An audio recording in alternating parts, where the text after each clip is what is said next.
Hello everyone. So I've been really looking forward to this video. I am a huge nerd. This video will definitely prove it to you. This is going to be a big Vorthos video for Magic the Gathering Legends. For those of you who don't know, Vorthos is basically the people who like Magic the Gathering because of the story or because of the art. That sort of thing.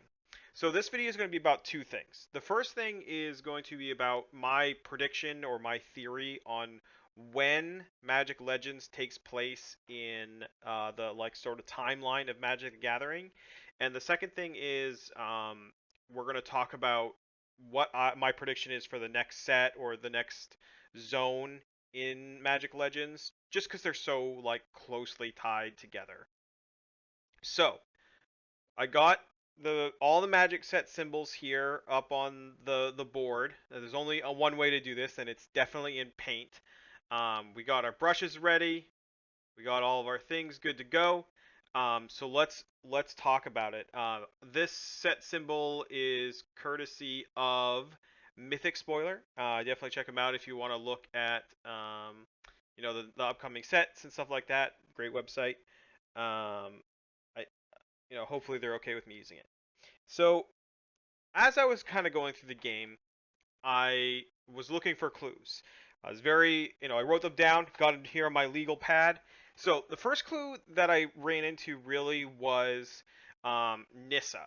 And just to start off with, so the devs have already clearly stated that this game takes place between two times. The first time is the Hour of Devastation. So, I need to bring up the paintbrush here. So, what we're gonna do is we're just gonna kind of section these off. So all of this is out right here. So so it doesn't happen. We know that it happens before the Hour of Devastation. Basically, when the Gatewatch finally fight Nicol Bolas for the first time and they get rocked. It's bad. Definitely look into it. It's a cool story. We also know for sure that it happens post mending. So that the mending happens here. So all this is out. So the mending is basically like a huge point in Magic timeline in which planeswalker there's a cataclysmic event and planeswalkers need to do a bunch of work in order to right the timeline and make sure everything is going okay. But in doing so, they sacrifice the potency of their planeswalking abilities. So, pre-mending, planeswalkers were like gods. They were endless. They were so epically powerful that it was just sort of screwing with the universe. So if there was ever a bad one, it was like a really bad time. So after this time, planeswalkers were much more mild in power. They weren't timeless. Some of them still are, but that's a different thing. Like Liliana makes a deal with a demon, Sorenmaka is a vampire, but the most planeswalkers will age and die eventually. So the first clue getting into it, the first clue in the game was Nissa. So you see Nissa, and in the Magic timeline right now, Nissa is able to cast black mana. She's basically been influenced by black mana, and she kind of looks different. You know what I mean? She has that sort of feel to her. But as I found out as I was looking into it, that happens way after the Hour of Devastation. So not like that clue was just thrown out right away. So Tolaria is still around. So I tried to look into some things about Tolaria. It just keeps getting rebuilt, things like that. So the timeline's a little bit fuzzy on that. So the next thing here is Gavany. Gavany is where we learn a lot of things about the timeline in this setting. There are two huge factors in Gavany that help us narrow it down. The first thing is there are no Eldrazi there. So this block here is all about the Eldrazi arriving on Innistrad and corrupting, and the werewolves become these weird tentacle werewolves and all kinds of stuff like that. And there is no effect on it, and there would be a lasting effect from this on Innistrad. Even if it wasn't present, there would be something there. So we can just scratch off all of this, right? Because that's all gone. So the next thing is there was a little bit of information from Gissa and her brother. Not a ton. Like the fact that he's still alive is a thing, because like I know that like she got a card, he didn't, that kind of stuff. But it doesn't really give us a clear timeline on it. The the big person that gives us a huge clue is actually Justina Markov. The reason why this name is important is there's a planeswalker called Soren Markov, and he's actually from this plane. And he, when he left, created an angel called Avacyn, and she was supposed to look over the plane, and sort of make sure everything was okay. She was a very like godlike thing in that plane. But Soren only comes back to find out that she's missing here in Dark Ascension. So Dark Ascension is a very important part in this. Also, Markov, when he comes back, he tells people that he created this angel, and people find out about it. So he becomes an exile himself, just like her. So the fact that she doesn't mention any of this, and she's an exile, it's very clear that this has not happened in the timeline. So what I'm saying here is this is pre Dark Ascension. So all this stuff out. Out, out, out, out, out, out. So now what we're looking at is between Innistrad, the first set of Innistrad, and before that. So the next thing that we look at here is um, Zendikar, because there's a lot of stuff on Zendikar. Um, the premise of the first Zendikar is very like, what are these hedrons? What's going on with them? What's happening?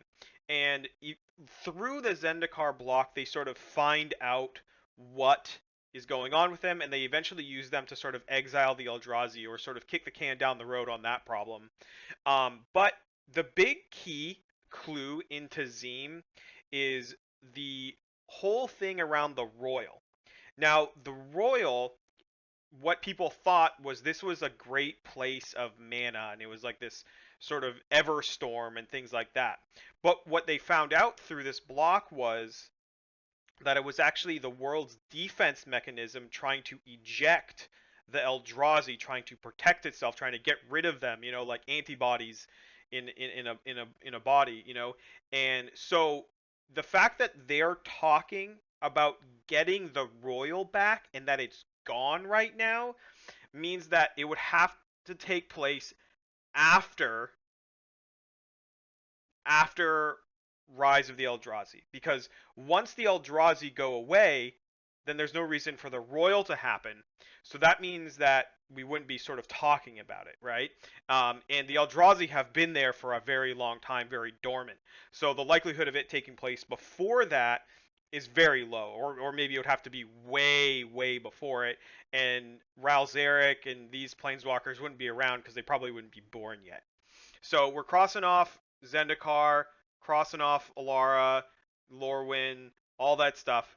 So we basically have between, not so much Magic Legends, but or Magic 2011. So basically we have we narrow it down to between the Mirrodin block and the first set of Innistrad. So my prediction for this game is that it's actually taking place in the first block of Innistrad. So right here. This is it. This is the one. My prediction is it's right here. And I think this is sort of like a clever play on the dev's part or the storyteller's part, because we've already started getting influences of Ravnica with the Dimir class assassin. Some of those influences from there are starting to be kind of just hints in the game. So that sort of leads me into my prediction for the next set. Ravnica is Magic's like poster plane. It's a big city. It's really cool. You get your sort of like associations for Magic, and it's two color pairings, and it's something you can really attach yourself to. So it's very important. It's also one of the first Ravnica, the like when we first went there here. It was the first time they featured prominently a top-down design of Magic, which basically means that they designed the world first and then the cards afterwards. Till then, they did it sometimes, but it wasn't really like part of the how Magic is made. So going back to Ravnica and making the next set or the next expansion be Ravnica based would be a huge boon to the game, I think. It would really kind of bring people in cuz people have a lot of associations with Ravnica. Like I still to this day call myself an Izzet mage, all that stuff. Now, granted, there may be some things like Wizards of the Coast may want this game to start catching up with the timeline that they're in to try and sell boosters and stuff like that. But the thing is I don't think that's going to happen for at least another couple sets. They're not going to make a Dungeons and Dragons version of this. That's the next set, and then after that they have the werewolves and vampire sets. But I still think it might be too soon. Like, if they if we're in sort of this new Innistrad, which I don't think we are, but that might be a place where they go to, and they're definitely not going to Strixhaven. It's way too soon for that. So yeah, so prediction: we're going to Ravnica. We're returning to Ravnica in the next set. Man, that was fun. I really hope to do some more of these. Uh, Let me know your theories, your thoughts on my sort of ravings here. Thank you so much for watching. Appreciate it. Like, subscribe.